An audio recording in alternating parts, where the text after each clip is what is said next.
I'm Marika Williams from BRG, and you're listening to the ThinkSet podcast, the official podcast of BRG's ThinkSet magazine. Each quarter, ThinkSet gathers expert insights that help today's business leaders prepare for the road ahead. Our latest issue provides outlooks for 2024 across several key industries, covering topics including M&A transactions, digital asset platforms and artificial intelligence, DEI in healthcare and life sciences, the clean energy transition, and innovative ways to adapt to today's uncertain economic climate. You can read it now at thinksetmag.com.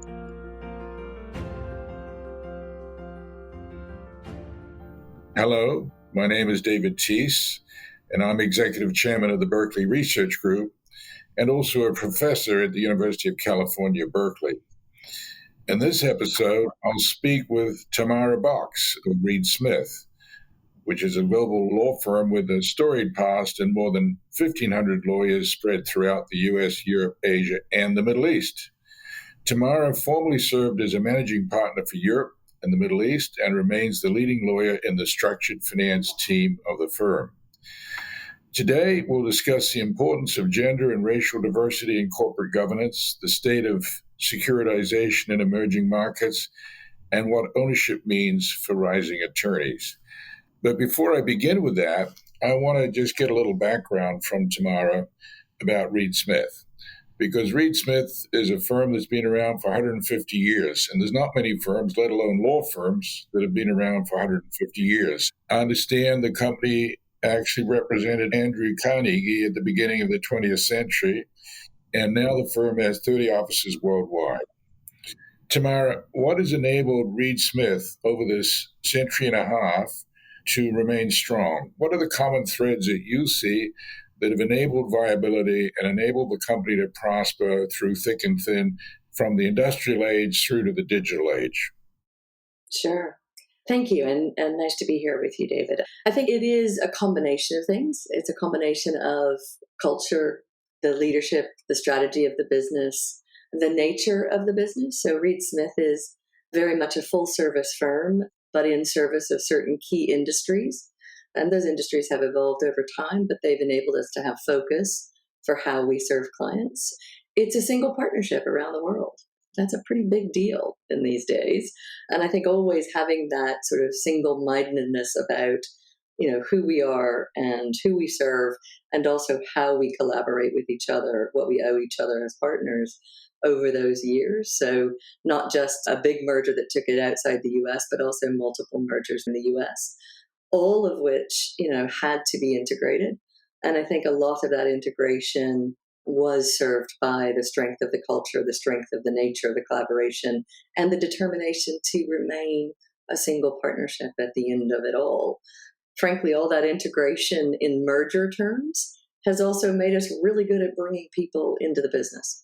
All firms thrive because they are constantly refreshing their talent base, whether that's through, graduate recruitment and hiring all the way through the chain, or through lateral hiring. But to do lateral hiring, you need to make sure that, those lateral hires come on board, they thrive and are successful, they're integrated, they become an integral part of the business. And I think we've had the advantage of making that a natural part of the evolution of the Reed Smith business as well. Well, that's very interesting. To be honest, I wasn't aware that you're a single partnership. I understand you have 30 offices worldwide. So achieving that domestically is one thing. Achieving it globally is quite another. So Agreed. Hats off to you and the partnership for doing that. But let me talk a little bit about what you touched on with respect to training up young lawyers. A company always has to renew itself. A partnership has to renew itself, and probably renew itself in different ways. I've heard you say that young lawyers should own their own space and earn visibility in their own practice. How do you balance the building of the brand, the individual brand of the lawyer versus the brand of the company, and what does it really mean to own your own space? Sure. I think the reality is we need not only lawyers that work in a collaborative, team-oriented way, but also lawyers that have their own confidence in their skill set or subject matter expertise. To do that, it means they need to feel listened to, when it comes to what am I interested in? How do I want to contribute to the legal industry going forward? How do I gain expertise to do that? So we have to really help them cultivate that subject matter expertise.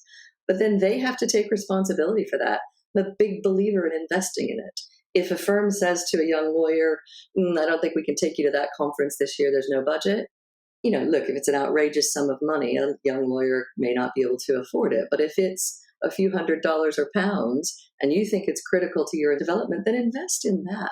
Own your own space, your own career, your own development, your own subject matter expertise. You'll take that with you wherever you go. And so I think when we encourage young lawyers to really take that ownership interest and responsibility, it pays us back as a business because they do then invest not only in themselves, but also in their place in the business and how they support our teams and our clients going forward. Yeah, I couldn't agree with you more. Getting the individuals to invest in themselves and having the company create a culture that encourages that and some financial support. But talking about expertise, one of the areas that you in particular have focused on is structured finance. And I'm really impressed that you've done this for multiple client types across multiple geographies. You've even done Sharia finance, as I understand it, which is its own set of rules. Tell us a little bit about that and how you've been able to move fluidly across different legal jurisdictions with complex transactions. Is it because you've focused in one particular area, or have you developed skills across the board and across jurisdictions for almost all forms of securitization at this point? It's probably a little more the latter than the former. I'm not sure anyone would call me particularly focused. I always say I have a low boredom threshold. So I like to do new things all the time and learn something new. Having said that, I think that curiosity is also what served me well in the context of being able to do first-time transactions in new jurisdictions. I think there is a new market mindset, and then there is a not-so-new market mindset. A new market mindset, to my mind, has that curiosity, that ability to accept things won't work the same way. They won't work the same way they did in the last jurisdiction you worked in. They won't work the same way in the jurisdiction that you trained in. And you have to accept your job is to go in with creative solutions. So I think a lot of what I've gotten to do in my career is move from jurisdiction to jurisdiction, often with really supportive clients who are doing the same thing because they've developed subject matter or product expertise that they want to take on to a next jurisdiction and, create another opportunity. I've gotten to do that with them because I feel like I love solving the problem. It's a reason to sit down with your usually local counsel, also a great opportunity to learn something about the law, the culture, the people, and figure out how to creatively solve this problem. How do we collaborate to get to an end result? And again, I think I'm well served because for me, the end result has always been the number one thing in my mind. I'm fascinated by the law. It's what I do, but that's not what my clients care about, right? My clients care about how do I get to the objective of completing this transaction or getting that economic outcome. That's what we have to be focused on. And I must admit, I've always found that part fascinating. And has that been easier to do from London than from Pittsburgh, just as an example? I don't know is probably the right answer to say this. I started my career in New York. I lucked out and ended up in Singapore for a few years before I got back to London. So I've seen a lot in a lot of different jurisdictions and had the opportunity to kind of take that perspective right the way through. Is it easier from London? Sure. I suppose, some of the jurisdictions I covered are easier to do and, you're more likely to be offered the opportunity from London. But equally, there are some, really exciting emerging markets that are probably more available to those sitting in the US. So part of it's just wanting to do it. Let me switch a little bit to diversity, equity, and inclusion, which I know you've been a champion of. You've been part of the 100 UK chairwomen aiming to double down on this. What do you think boards and the C-suites need to do to accomplish the goals that you're seeking? And how is that initiative moving along inside your firm and in the broader society? Yeah, sure. Gender balance is something I've long been a campaigner for and a major proponent of, in part because it is good for our business. If you're sitting in any business, you can't help but notice that it would be foolish to leave behind half your talent base. In the legal business, it's written large because we know women are and continue to be more than 50% of the graduates from law school. So they are at least 50% of your talent base out there. That's really true in most sectors. But in the UK, for example, we look at it, productivity is massively enhanced when we actually include and engage the full talent base. Where are we? Short answer is a lot better than where we were. So when I started with the 30% Club, which was founded back in 2011, we had something like 10% women on boards on the FTSE 100 here in the UK. We're now at roughly 40. So it is definitely changing. There's still room to go, though. That includes mostly non-execs as opposed to the executive. We still see a pipeline problem in most organizations. And I think we still have a lot of work to do to understand why that is, because we naively posited that if you got it right at the top, there would be a pull through that would naturally role model and give encouragement to those coming through the chain. In reality, I think it's a lot more complex than that. So we've got more work to do. When I look at Reed Smith, it's one of the reasons I joined the firm, frankly. It was gender balanced in its senior management team. Its executive committee had 40+% women, plus a lot of other kinds of diversity that we cared a lot about. So it's always been a firm that walked the walk, in my view, and I think that's critical. If we look around today and ask, why do we need to continue to care about this? Other than the obvious, it's because the next generation really care about it. And if you aren't sure, sit in on an interview with any young person looking to join your firm, and it will be within the top 3 questions that they ask. And tell me, given that you're as global as you are, and you're in the Middle East and Latin America and elsewhere, that must create some special issues that you have to deal with. Yes. And how do you work those issues as you're maintaining a common culture?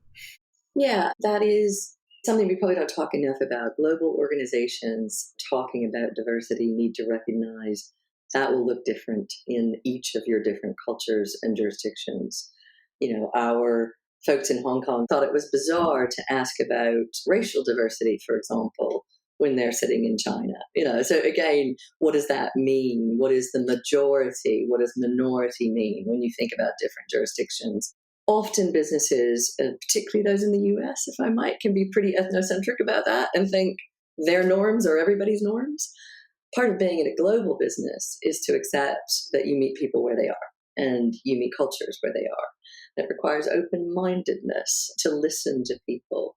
And I think it's also, again, maybe as a globalist, which I unapologetically am, the best part of all this. That's the part you get to learn every day, all the time.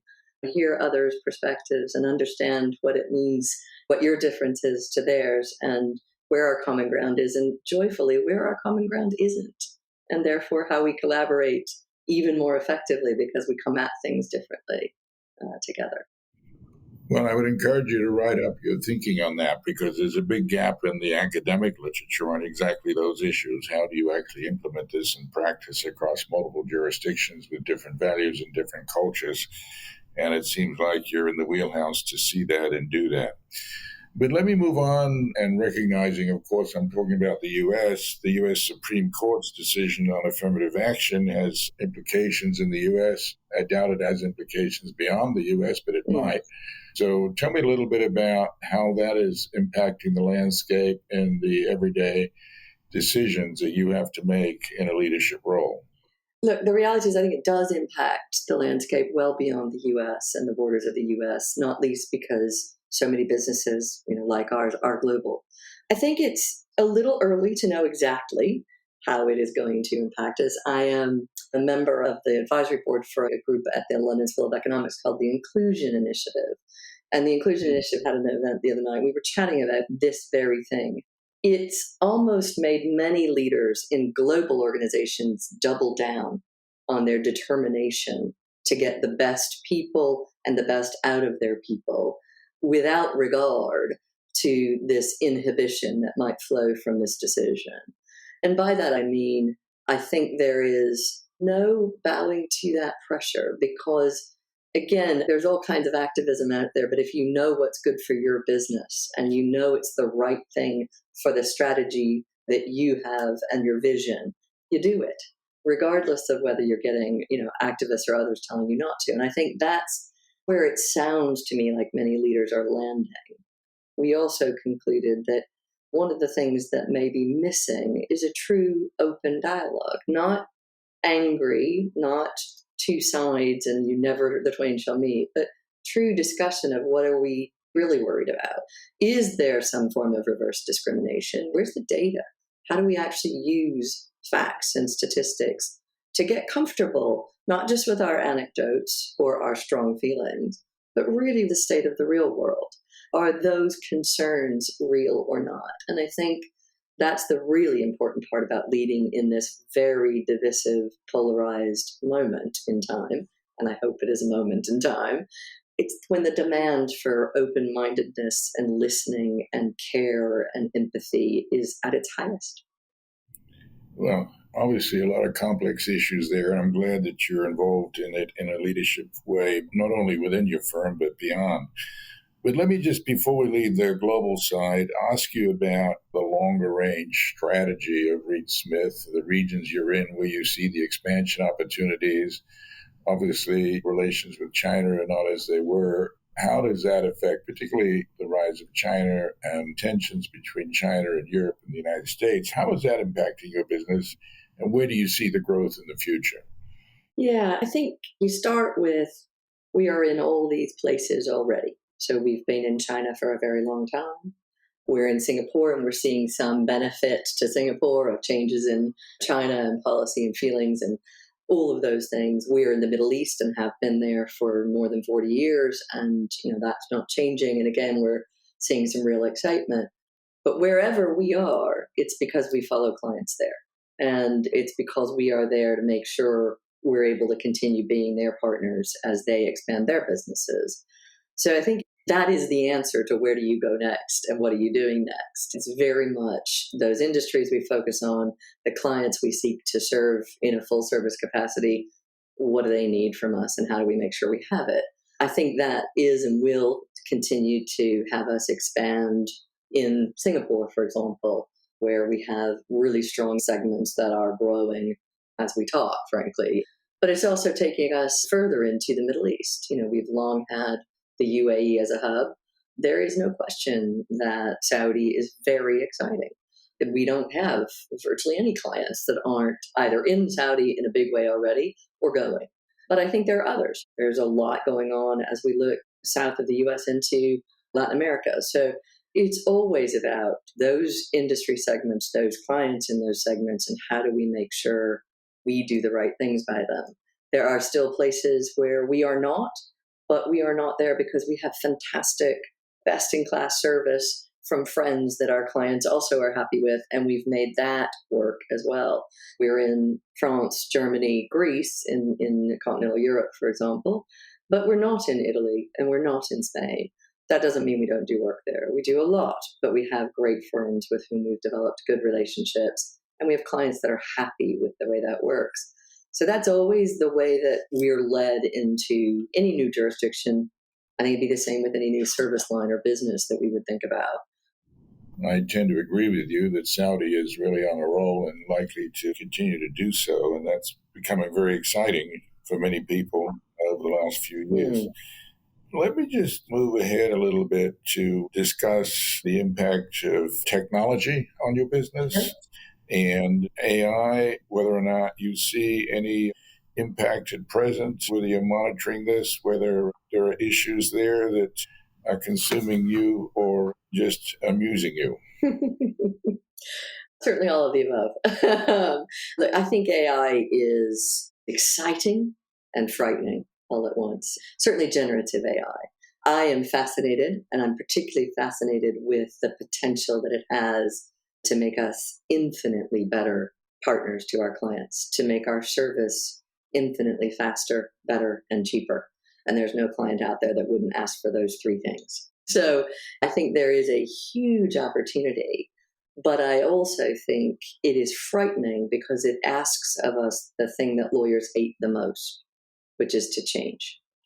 We really, really like to do what we've always done and expect to get what we've always gotten. And, look, it's worked for us legitimately. We've managed over many, many years, hundreds really, to do pretty much the same thing in the same way. We've grown, we've shrunk, we've grown, those sorts of things. But I think generative AI, and I would also posit Gen Z as a component of this, ask of us some pretty big changes. And those changes, I think, are frightening, and they are scary, and they are going to demand that we rethink the billable hour model. We rethink exactly how we train lawyers to be lawyers. We rethink what it means to be a senior lawyer, for example. How do we rethink all of those things? And frankly, do so while we're flying the plane, because we're all still flying the plane. So, I think those are really key issues, particularly for law firm leaders, but they're also key issues for every leader. Generative AI in particular offers us ways to really deliver on some of the things that Gen Z expect from us. If we're going to have the kind of talent we want going forward, then there's some really good news in all that.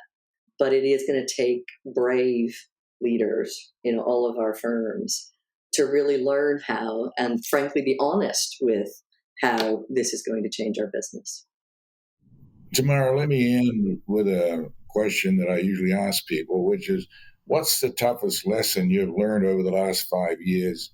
And what's the biggest challenge that you see for yourself personally looking forward 3 to 5 years? There really is nothing we can't handle. And I look back at the first early days of our lockdown and the pandemic.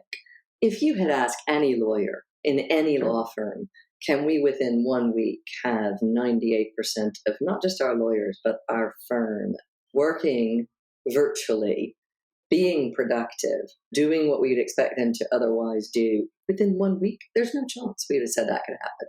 So I think what I suppose I took away from all this is that change is possible. Now apply that to things like generative AI, and that's why I'm optimistic. It's possible. Now, maybe it has to be forced on us, which is certainly what happened with the pandemic, but it is possible, and we will rise to the challenge because we actually do have remarkably smart, clever, talented, exciting people in our business. So that's my big takeaway. In terms of the next 3 years, I think they hold a lot of uncertainty. And so I guess the other takeaway is you want to be successful in any business, but I think particularly in professional services, it's learn how to love uncertainty. Really just embrace it and accept that the more adaptive and resilient and innovative and creative you are, the more likely you are to not only survive, but thrive. Well, Tamara, that was an excellent interview. And if I can just pick up on your very last comment, of course, my own scholarship has been about managing under uncertainty, and I have this framework called dynamic capabilities. You seem to have a good quotient of it yourself and Reed Smith, I think. So good luck for the future. And I'll look forward to coming back in 2 or 3 years and just seeing how you've exercised your dynamic capabilities to thrive and prosper in the uncertain world that we're in. So thank you so much. Thank you, David. Really great to be with you. Thank you.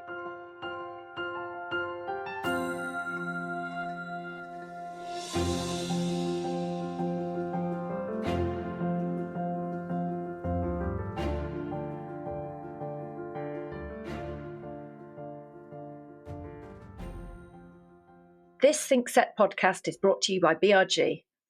The views and opinions expressed in this podcast are those of the participants and do not necessarily reflect the opinions, position, or policy of Berkeley Research Group or its other employees and affiliates.